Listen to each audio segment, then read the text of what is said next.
En este video compartiré con ustedes la historia de la homosexualidad a través del arte, en donde analizaremos algunas piezas artísticas icónicas que nos cuentan cómo fue desarrollándose a través de la historia.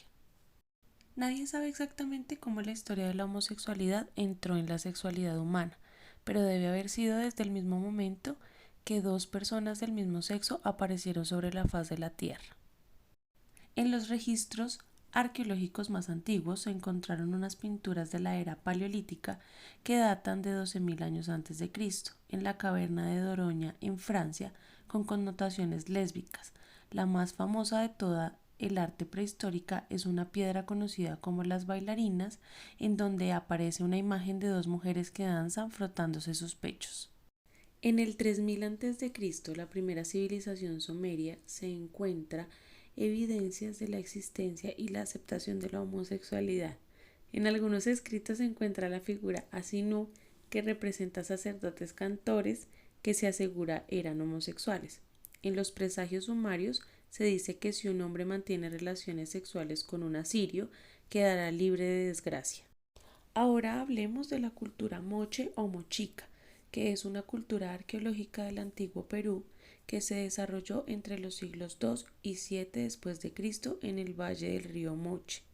Cientos de vasijas de la civilización moche muestran sin pudor cuerpos entrelazados aferrándose el uno al otro. Frente a todo este despliegue de sexualidad, lo primero que se supondría es que los antiguos habitantes de la región querían exhibir su envidiable intensidad amatoria. Sin embargo, estos huacos, como se les llamaba a las cerámicas precolombinas en Perú, poco tendrían que ver con el amor o con el placer. Lo que hicieron fue plasmar escenas rituales y lo erótico está enmarcado en el principio de la vida.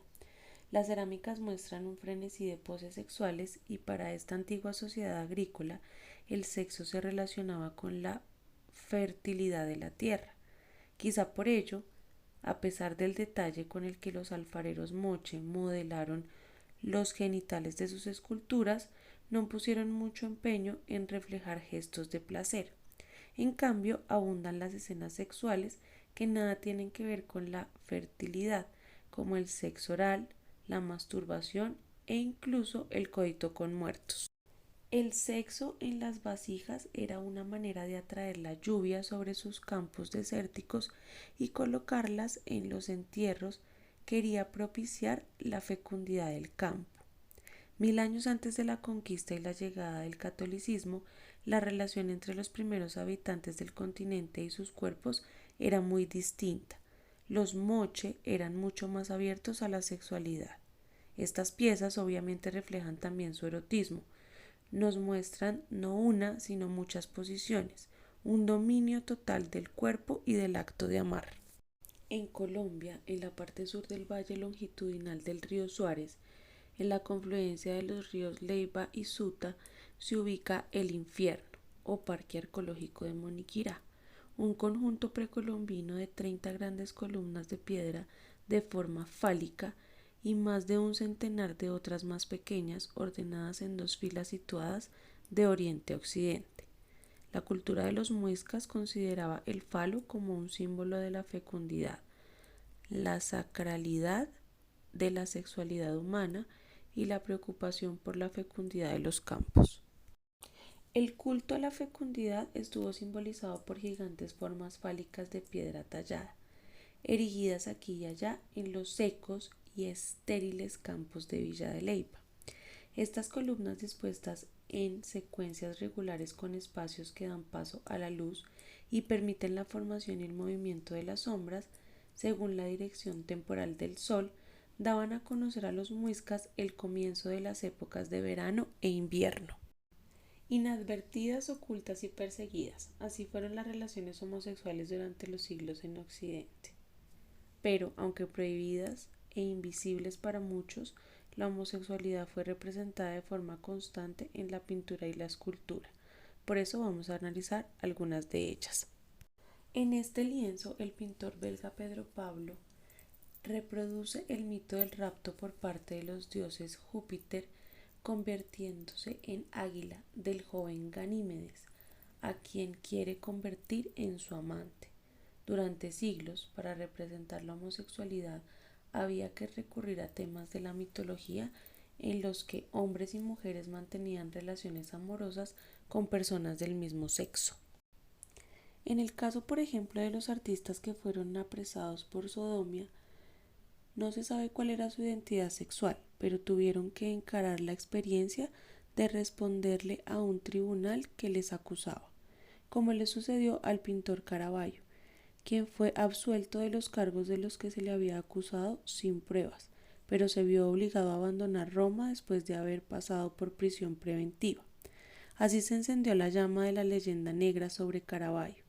Se modifica la imagen biográfica pero también artística y la forma en la que se le han interpretado muchas de sus obras. La obra de Goya, desarrollada sobre todo en el siglo XIX, ofrece una mirada más contemporánea sobre las identidades que no encajan en la norma social, y la forma de enfrentarse a la representación de la homosexualidad es diferente en el pintor.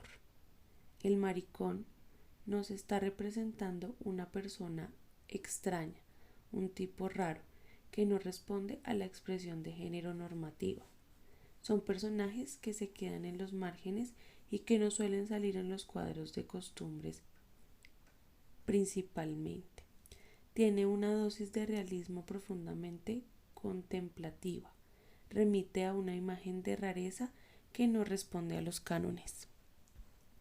Las mujeres barbudas muestran cuerpos diferentes a los convencionales que sirven para escenificar la noción de lo tercero, que es como se refería la literatura del siglo de oro a las realidades que no representaban ni a un hombre ni a una mujer. Durante años se creyó que el retrato de este hombre barbudo respondía a las curiosidades de intereses particulares por parte de los pintores. Sin embargo, estas imágenes no están exentas de un juicio moral.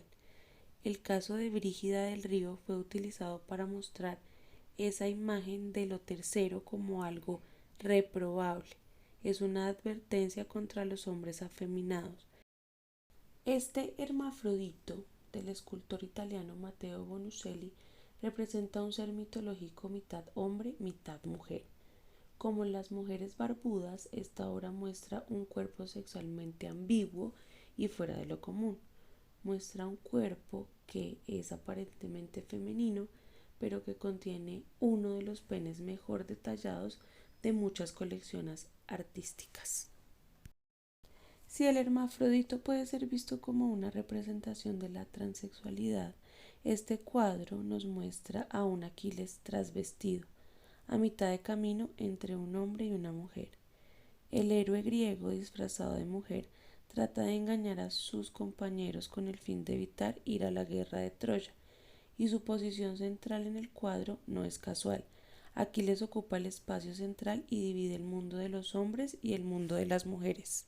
Semidesnudo y con el cuerpo atravesado por saetas como parte de su martirio, San Sebastián, soldado romano castigado por ser cristiano, es visto en la actualidad como un icono del erotismo gay. Su primera dueña ordenó que se le cubriera una mayor parte del cuerpo por un tema de pudor. Sin embargo, no es la única versión que existe. Al del Palazzo Rosso de Génova, Oscar Wilde le dedicó su primera poesía homoerótica, que es el que se encuentra en este momento en Londres. Aquí un breve recorrido por la infinidad de muestras artísticas inspiradas en el erotismo y la homosexualidad a lo largo de la historia. Gracias.